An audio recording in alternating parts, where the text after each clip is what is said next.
Ladies and gentlemen, welcome back to Cheat Code Jiu-Jitsu. We're still working on side control submissions right now. I want to move on a little bit from some of the stuff that we've been working on. We've been working on submissions where my opponent has got far side underhook control on me, and so all I'm able to get is an overhook. I've shown a nice series of chokes and different attacks that we can do from there. But now we're going to move on. We're going to improve our position just a little bit, and now I'm actually going to be able to catch the far side underhook myself. Still not a ton of control initially off of the bottom arm, but we're going to open up some different submissions here. So Chad's going to be down here in side control. So far side underhook control is really important for me as the guy on the top, because this is the thing that really determines whether or not I'm going to be able to flatten him out.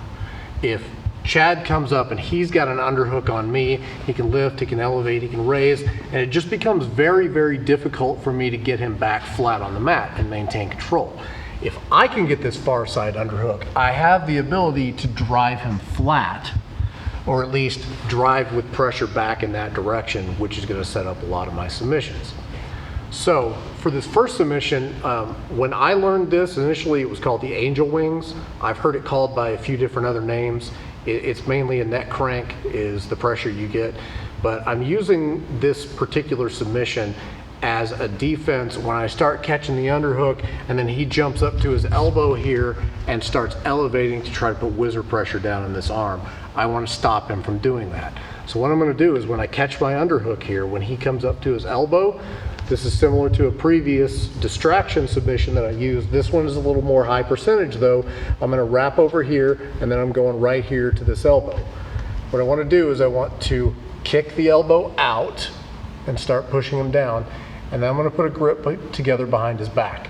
I've got both of his arms in here and his neck is underneath of my armpit, so I'm going to start cranking him down here in a minute. Put whatever grip you can get. I've got an S grip here, you can do a gable grip, whatever works. Now I want to drive forward. Big mistake that I see people make with this is they drive forward and they try to get him flat on his back. I don't want him flat on his back, I want him elevated up in the air. So put my grip on, I'm going to drive forward, and then I'm just going to sprawl with my pressure down. It'll crank his neck down, but he doesn't get to be flat on the back, which is actually going to take some of the pressure off of this lock. So far side underhook, he comes up to the elbow, I wrap the head, I kick at the elbow to push him back. I'll put my grip together, and again, right now he's at 90, I want to take him to about 45, and at 45 I'm going to start sprawling back, putting pressure down in the neck. It basically just drives his neck forward, puts his chin down into his chest.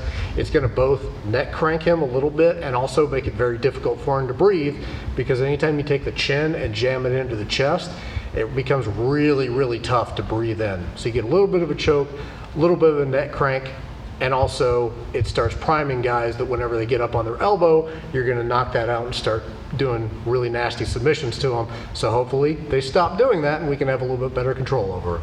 See you next time.